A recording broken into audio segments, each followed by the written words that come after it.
ನಮಸ್ಕಾರ. ಚಕ್ರವ್ಯೂಹ ಕಾರ್ಯಕ್ರಮಕ್ಕೆ ಸ್ವಾಗತ. ನಾನು ಸೌಮ್ಯ. ಲಾವಣ್ಯ ಬಲ್ಲಾಳ್ ಜೈನ್ ಈ ಹೆಸರನ್ನ ಹೀಗೇನೆ ಕರಿಬೇಕಂತೆ. ಯಾರೋ ಶಾರ್ಟ್ ಆಗಿ ಲಾವಣ್ಯ ಬೀಜೆ ಅಂತ ಕರೆದಿದ್ದಕ್ಕೆ ಈ ಹೆಂಗಸಿಗೆ ಸಿಕ್ಕಾಪಟ್ಟೆ ಕೋಪ ಬಂದ್ಬಿಟ್ಟಿತ್ತು. ಸೊ ನಾವು ಫುಲ್ ನೇಮ್ ಕರಿತೀವಿ, ಲಾವಣ್ಯ ಬಲ್ಲಾಳ್ ಜೈನ್. ವೀಕ್ಷಕರೇ, ಲಾವಣ್ಯ ಬಲ್ಲಾಳ್ ಜೈನ್ ಮತ್ತೊಮ್ಮೆ ಸುದ್ದಿಯಲ್ಲಿದ್ದಾರೆ. ಇನ್ನೂ ಸರಿಯಾಗಿ ಹೇಳೋದಾದ್ರೆ ಮತ್ತೊಮ್ಮೆ ಕೋಲ್ ಕೊಟ್ಟು ಹೊಡೆಸ್ಕೊಂಡಿದ್ದಾರೆ. ಟ್ವಿಟರ್ನಲ್ಲಿ ಈ ಲಾವಣ್ಯ ಬಲ್ಲಾಳ್ ಜೈನ್ ಅವರು ಸದಾ ಕೋಲ್ ಹಿಡ್ಕೊಂಡೇ ಓಡಾಡ್ತಾ ಇರ್ತಾರೆ. ಹೊಡೆಯೋದಕ್ಕಲ್ಲ, ಯಾರಿಗಾದ್ರೂ ಕೊಟ್ಟು ಹೊಡೆಸ್ಕೋಬೇಕು ಅಂತ. ನಿಮಗೆ ಲಾವಣ್ಯ ಬಲ್ಲಾಳ್ ಜೈನ್ ಯಾರು ಅಂತ ಗೊತ್ತಿಲ್ಲ ಅಂದ್ರೆ ನೆನಪು ಮಾಡ್ಕೊಡ್ತೀನಿ. ಈ ವಿಡಿಯೋ ನೋಡ್ಕೊಂಡು ಬನ್ನಿ.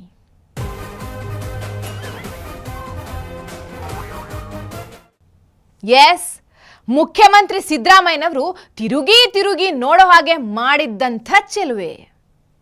ವೀಕ್ಷಕರೇ, ಹೆಣ್ಮಕ್ಳಲ್ಲಿ ಎರಡು ವಿಧ ಅಂತೆ, ಬ್ಯೂಟಿ ವಿತ್ ಬ್ರೈನ್ಸ್, ಇನ್ನೊಂದು ಬ್ಯೂಟಿ ವಿದೌಟ್ ಬ್ರೈನ್ಸ್.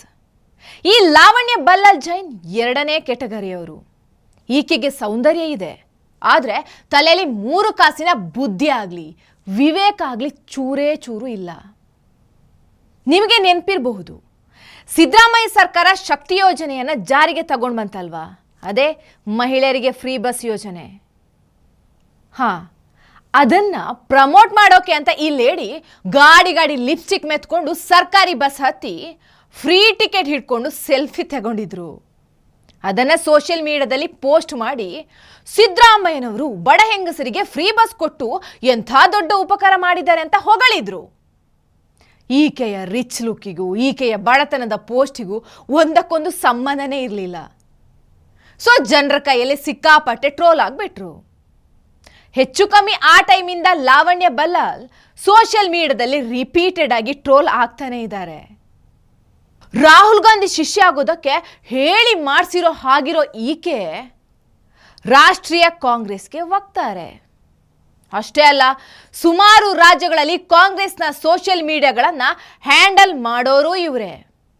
ಶಾರ್ಟ್ ಆಗಿ ಹೇಳೋದಾದ್ರೆ, ಈ ಲಾವಣ್ಯ ಬಲ್ಲಾಳ್ ಜೈನ್ ರಾಹುಲ್ ಗಾಂಧಿ ನಡೆಸ್ತಾ ಇರೋ ಕಾಮಿಡಿ ಶೋಗಳ ಪ್ರೋಗ್ರಾಮ್ ಕೋಆರ್ಡಿನೇಟರ್ ಹಾಗೂ ಕಂಟೆಂಟ್ ಕ್ರಿಯೇಟರ್.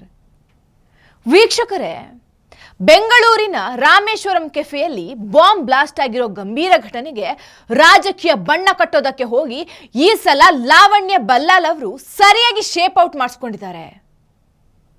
ರಾಮೇಶ್ವರಂ ಕೆಫೆ ಸ್ಫೋಟ ಪ್ರಕರಣ ಈಗಾಗಲೇ ತನಿಖೆ ಹಂತದಲ್ಲಿದೆ. ಎನ್ಐಎ ಕೂಡ ಎಂಟರ್ ಆಗಿದೆ. ಸಿಸಿಬಿ ತನ್ನ ತನಿಖೆಯನ್ನು ಚುರುಕುಗೊಳಿಸ್ತಾ ಇದೆ. ಈಗಾಗಲೇ ಪಾಕ್ ಪರ ಘೋಷಣೆ ವಿಚಾರದಲ್ಲಿ ಸರ್ಕಾರಕ್ಕೆ ಭಾರೀ ಮುಖಭಂಗ ಆಗಿರೋದ್ರಿಂದ ಈ ಪ್ರಕರಣದಲ್ಲಿ ಕಾಂಗ್ರೆಸ್ ನಾಯಕರು ಜಾಸ್ತಿ ಮಾತಾಡ್ತಾ ಇಲ್ಲ. ಹಾಗೂ ಡಿಕೆಶಿ, ಸಿದ್ದರಾಮಯ್ಯ, ಪರಮೇಶ್ವರ್ ಅವರು, ಖರ್ಗೆ ಎಲ್ಲರೂ ಒಬ್ರೊಬ್ರು ಒಂದೊಂದು ಮಾತಾಡಿ ಈಗಾಗಲೇ ಟ್ರೋಲ್ ಆಗಿದ್ದಾರೆ. ಹೀಗಿರುವಾಗ ಈ ಲಾವಣ್ಯ ಬಲ್ಲಾಳ್ ಜೈನ್ಗೆ ಬೇಕಿತ್ತ ಕೋಲ್ ಕೊಟ್ಟು ಹೊಡ್ಸ್ಕೊಳ್ಳೋ ವ್ಯಾಪಾರ? ಇಲ್ಲಿ ನೋಡಿ, ಈ ಟ್ವೀಟ್ ನೋಡ್ಕೊಂಡು ಬನ್ನಿ. ಬಿಜೆಪಿ ರಾಜ್ಯಾಧ್ಯಕ್ಷ ವಿಜೇಂದ್ರ ಅವರು ರಾಮೇಶ್ವರಂ ಘಟನೆ ಹಿಂದೆ ಮುಸಲ್ಮಾನ ಭಯೋತ್ಪಾದಕರ ಕೈವಾಡ ಇದೆ ಅನ್ನೋ ಅನುಮಾನ ವ್ಯಕ್ತಪಡಿಸಿರೋದು ಲಾವಣ್ಯ ಬಲ್ಲಾಳ್ ಅವರಿಗೆ ತಡ್ಕೊಳ್ಳೋಕೆ ಆಗಲಿಲ್ಲ. ಅದಕ್ಕೆ ಇಷ್ಟು ದೊಡ್ಡ ಲಿಸ್ಟ್ ಕೊಡ್ತಾರೆ. 2014ರಲ್ಲಿ ಚರ್ಚ್ ಸ್ಟ್ರೀಟ್ ಬಳಿ ಸ್ಫೋಟ ಆಗಿತ್ತು. ಒಬ್ಬ ಮಹಿಳೆಯ ಸಾವಾಗಿತ್ತು. ಆಗ ಕಾಂಗ್ರೆಸ್ ಅಧಿಕಾರದಲ್ಲಿತ್ತು.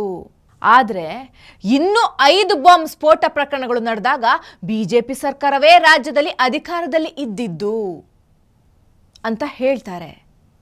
2013ರಲ್ಲಿ ಮಲ್ಲೇಶ್ವರಂ ಬಿಜೆಪಿ ಕಚೇರಿ ಎದುರು ಸ್ಫೋಟ ಆಯಿತು.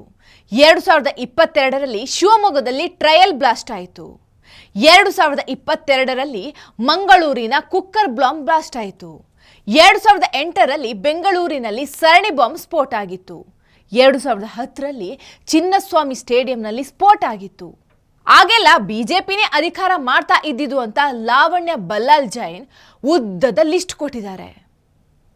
ವಿಜೇಂದ್ರ ಅವರು ಮುಸಲ್ಮಾನ ಭಯೋತ್ಪಾದನೆ ಬಗ್ಗೆ ಗುಮಾನಿ ವ್ಯಕ್ತಪಡಿಸಿದ್ರೆ, ಈ ಲಾವಣ್ಯ ಬಲ್ಲಾಳ್ ಇದಕ್ಕೆ ರಾಜಕೀಯ ಮಿಕ್ಸ್ ಮಾಡಿ ತಗ್ಲಾಕೊಂಡ್ಬಿಟ್ರು. ಟ್ವಿಟ್ಟರಲ್ಲೇ ಅಲ್ಲೇ ಡ್ರಾ ಅಲ್ಲೇ ಬಹುಮಾನ ಅನ್ನೋ ಹಾಗೆ ಸರಿಯಾಗಿ ಉತ್ತರ ಸಿಕ್ಕಿದೆ.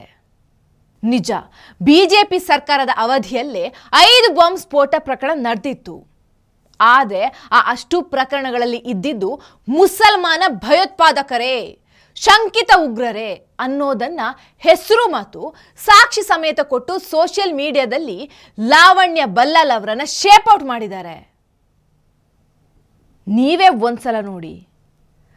ಚರ್ಚ್ ಸ್ಟ್ರೀಟ್ ಪ್ರಕರಣದ ಆರೋಪಿಗಳ ಹೆಸರು ಆಲಂಜೇಬ್ ಅಫ್ರಿದಿ ಅಲಿಯಾಸ್ ಜಾವೇದ್ ರಫೀಕ್, ಮಲ್ಲೇಶ್ವರಂ ಬಿಜೆಪಿ ಕಚೇರಿ ಎದುರಿನ ಸ್ಫೋಟ, ಮೊಹಮ್ಮದ್ ಅಲಿ ಖಾನ್, ಶಿವಮೊಗ್ಗ ಘಟನೆ, ಮಾಜ್ ಮುನೀರ್ ಖಾನ್ ಮತ್ತು Syed Yasin, Mangaluru cooker bomb blast, Mohammed Shariq, Bengaluru ಸರಣಿ ಬಾಂಬ್ ಸ್ಫೋಟ, ರಸೂಲ್ ಖಾನ್ ಪತ್ರಿ, ಮೊಹಮ್ಮದ್ ಸೂಫಿಯಾ, ಬೆಂಗಳೂರು ಚಿನ್ನಸ್ವಾಮಿ ಸ್ಟೇಡಿಯಂ ಬ್ಲಾಸ್ಟ್, ಗೌಹರ್ ಅಜೀಜ್, ಕೊಮಾನಿ ಕಮಲ್ ಹಾಸನ್, ಮೊಹಮ್ಮದ್ ಕಾಫಿಲ್ ಅಖ್ತರ್. ವಿಜೇಂದ್ರ ಹೇಳಿದ್ರಲ್ಲಿ ತಪ್ಪೇನಿತ್ತು? ಡಿಕೆಶಿ ಅವರೇ ಹೇಳಿದ್ರಲ್ವಾ, ರಾಮೇಶ್ವರಂ ಕೆಫೆ ಬ್ಲಾಸ್ಟ್ಗೂ ಮಂಗಳೂರು ಕುಕ್ಕರ್ ಬ್ಲಾಸ್ಟ್ ಪ್ರಕರಣಕ್ಕೂ ಹೋಲಿಕೆ ಇದೆ ಅಂತ. ಮಂಗಳೂರಿಗೂ ಇದಕ್ಕೂ ಕಾಣ್ತಾ ಇದೆ. ನಮ್ಮ ಪೊಲೀಸ್ ಆಫೀಸರ್ಸ್ ಹೇಳೋ ಪ್ರಕಾರ ಅಲ್ಲಿ ಒಳಗಡೆ ಇದ್ದಂಥ ಮೆಟೀರಿಯಲ್ ಇತ್ತಲ್ಲ, ಅದಕ್ಕೂ ಒಂದೇ ಥರ ಲಿಂಕ್ ಕಾಣ್ತಾ ಇದೆ. ಟೈಮರು ಗೀಮರು. ಮುಸಲ್ಮಾನ ಭಯೋತ್ಪಾದನೆ ಬಗ್ಗೆ ಹೇಳಿದ್ರೆ ಲಾವಣ್ಯ ಬಲ್ಲಾಲ್ ಅವರಿಗೆ ಯಾಕೆ ಇಷ್ಟು ಕೋಪ? ಮುಸಲ್ಮಾನ ಭಯೋತ್ಪಾದಕರನ್ನ ದೂಷಿಸಿದ್ರೆ ಲಾವಣ್ಯ ಅವರು ಕಾಂಗ್ರೆಸ್ ಬಿಜೆಪಿಯನ್ನ ಯಾಕೆ ಹೇಳ್ಕೊಂತಂದ್ರು? ಒಟ್ಟಾರೆ ನಾನು ಆಗ್ಲೇ ಹೇಳ್ದ ಹಾಗೆ ಕೋಲ್ ಕೊಟ್ಟು ಹೊಡ್ಸ್ಕೊಂಡ್ರೇನೆ ಲಾವಣ್ಯ ಅವರಿಗೆ ಸಮಾಧಾನ ಅನ್ಸುತ್ತೆ. ಆಗ್ಲೇ ಅವರಿಗೆ ನೆಮ್ಮದಿಯಿಂದ ನಿದ್ದೆ ಬರೋದು ಅನ್ಸುತ್ತೆ.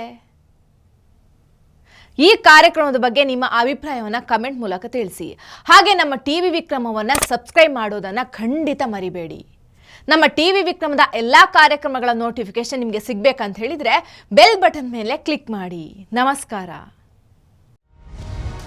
ಟಿವಿ ವಿಕ್ರಮ, ದೇಶ ನಿಮ್ಮ ಕೈಯಲ್ಲಿ. ಈ ಕಾರ್ಯಕ್ರಮ ನಿಮಗೆ ಇಷ್ಟ ಆಗಿದ್ದಲ್ಲಿ ಲೈಕ್, ಶೇರ್ ಹಾಗೂ ಕಮೆಂಟ್ ಮಾಡಿ. ಟಿವಿ ವಿಕ್ರಮದ ಕಾರ್ಯಕ್ರಮಗಳನ್ನು ನಿರಂತರವಾಗಿ ವೀಕ್ಷಿಸಲು ಸಬ್ಸ್ಕ್ರೈಬ್ ಮಾಡಿ, ಬೆಲ್ ಐಕನ್ ಒತ್ತಿ.